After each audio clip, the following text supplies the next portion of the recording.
Good morning, Bot. Nandito pa rin tayo sa batasan ng National High School sa Quezon City. At syempre, kasama pa rin natin ang ating companion tuwing umaga, ang Glorious Blend. At hindi alam ng mga marami, meron din silang mga hot chocolate. Hindi lang kape ang binibigay nila. Pero kahit yung hot chocolate nila, healthy dahil Yes. meron rin yung malunggay. Diba? At alam ko natural sweeteners ang ginagamit nila. Hindi sila gumagamit ng aspartame at mga normal sugars. Gamit nila yung stevia, which is very natural nga na. Pakatamis pa rin kahit na hindi nga gumagamit ng totoong Pero aspartame. yung Glorious Blends talaga, ang dami-daming health benefits dahil high in fiber. Tsaka meron pa siyang memory enhancer. Yan. Importante yan para sa mga estudyante dito. Lalo na nag-aaral kayo, ang aga-aga, inaanto kayo, pampagising at syempre pampaalala ng mga nire-review ninyo. Oo nga. And speaking of pasukan, kasama natin ang dalawang napaka-outstanding na students na galing dito sa Batasan Hills National High School. Ngayong umaga makikilala natin si Mary Ann Sir Nicola, ang valedictorian, at si Philip Fabregas, ang Star Section salutatorian. Yes, magandang umaga sa inyo. Good morning. Morning po. So, kamusta naman yung experience ng first day of school? Ayun po, mainit sa classroom pero okay lang naman po. Kayo pa yung mga estudyanteng excited na siyempre summer, lahat ng tao, bakasyon, parang gusto magpahinga. Pero kayo ba excited kayo na babalik na naman ang eskwela? Medyo rin po kasi last year na rin naman po namin ito kaya i-enjoyin na lang naman po Sa namin mga high school. graduating students kayo, fourth year high school na kayo.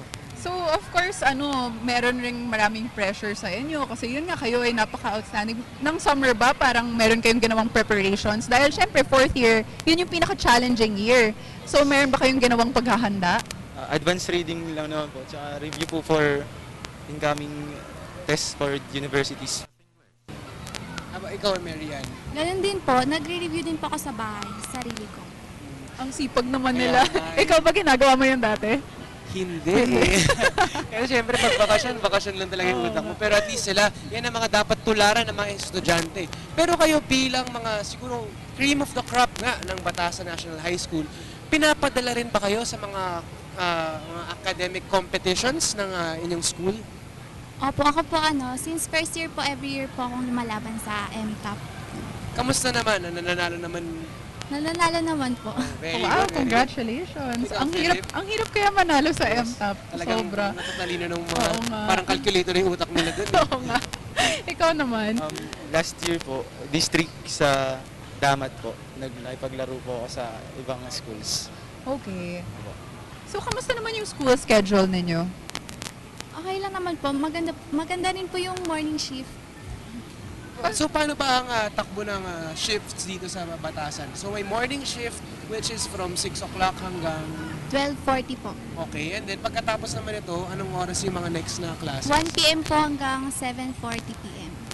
Kayo ba yung pumipili na mapunta kayo sa morning shift? Ito morning kayo o mas prefer nyo ang hapon? Hindi po, grade 7 po tsaka 4th year pang umaga po. Tas Okay. Nakahati. ano po, natirang years, yung Oh. panghapon po. Pero ngayon, na-apply na rin yung K-12 dito. So, meron na rin grade 8, no? Tama ba? Pero kayo, nag-grade 7 kayo? Hindi. So, grade 6 tapos first year na. Pero hindi rin kayo na-affect dahil fourth year na nga kayo. Ito naman kasi alam naman natin na kayo ay cream of the crop nga ng mga estudyante pero hindi lang naman siguro puro academic ang mga activities na ginagawa nyo. I'm sure meron din kayong mga clubs na gina-join, mga iba't ibang organisasyon na sinasalihan. Ano naman po yung mga organisasyon na itong kasapi kayo? Yun po, every year po sumasali po ako sa math club. At saka nagme-member din po ako sa ibang clubs. Okay. Ikaw, Philip? Every subject po naman may club.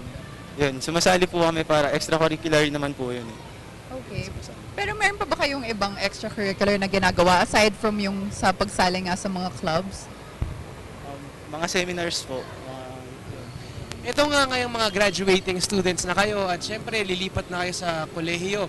Paano na kayo naghahanda para sa upcoming school year na syempre ngayon I'm sure na kayo yung mga nasa top 5 at least ng inyong school and nakikipag-compete sa inyong mga grades, di ba? Paano naman ninyo na maintain yung inyong pwesto sa school na ito? Ano po, focus lang po at saka balance po dapat lahat ng subjects, hindi lang po sa isang subject. Ikaw naman, Philip. Ganun din po, balanse lang lahat. Tapos, kailangan naman po mag-aaral talaga. So, tapos, ayusin po natin yung time management para yun po. Ano ba yung favorite subjects ninyo? Math po. Talaga. economics po. Oh, wow. Pero, Napaka ano, oo nga economics talaga. Oo. Big word. Joke lang. Pero meron ba kayong electives ngayong high school? Nung last year po hanggang ngayon, meron po kami elective sa PLE po namin. Journalism po at saka poem. Okay. Okay. Ayun po. Ikaw naman. Yun, sinabi niyo po, poem. Yun, kapares po kami. Poem po kami, Program of Excellence in Mathematics. Yun po Okay. yung electives namin. So talagang ang dami yung training sa math. Kaya naman sila nananalo talaga sa Yes. mga competitions. Ito naman nga, since 4th year na nga kayo, and alam naman natin na college na nga ang susunod, paano naman kayo naghahanda para sa mga college entrance test at sa mga, siguro sa mga colleges na gusto nyong pasukan na rin? Nung summer po, nagkaroon po kami dito ng review sa school. 1 week review po para po sa entrance exams. Yun po, nag-search po ako sa internet yung mga applying for application form po sa scholarship. Tapos, Okay. Ano Alam bang, tanong natin since nag-apply nga sila ng scholarships, ano ba mga gusto nyong kuning mga kurso pag tapak nyo ng kolehiyo? Accountancy po sa akin. Mascom. Mascom. So gusto mo rin maging isang journalist sa Sort of. future? Opo. At Siguro. gusto mo mag-aral sa UP, tama Yes. ba? At meron silang 60% passing rate sa UP dito. Wow, mataas-taas yun na. Actually, 60% is a very good number. Yeah. Yes, of course. And then, ito naman, ngayong, alam naman natin na kayo ngay papasok ng college, pero yung mga scholarships, ito ba'y ino-offer na sa inyo sa ngayon pa lang? Or talagang kayo pa yung naghahanap para makapag-apply para sa mga to? Siguro po kami po yung naghahanap para sa scholarship. Okay. Yung iba po siguro iniimbitahan po yung kami na mag-apply para sa kanila, pero po mas gusto ko pong mag-apply na para sa akin po. Gusto kong yung university na pasukan po. Yun po. Meron ba kayong balak, kunwari, dahil alam naman natin na magtrabaho abroad, siguro pagkatapos ninyong kolehiyo, o gusto nyong manatili at tumulong sa ating bansa?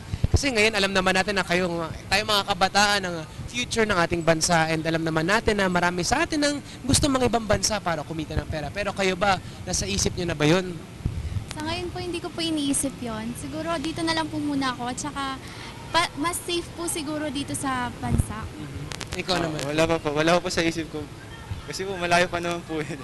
Kung ako sa inyo, huwag niyo isipin yan. Dito na lang tayo sa bansa dahil Oo tayo nga. nakakatulong for nation building. And napag-usapan nga natin na mataas yung passing rate ng Batasan Hills National High School. So, kamusta naman yung style ng teaching? Kwentuhan niyo naman kami.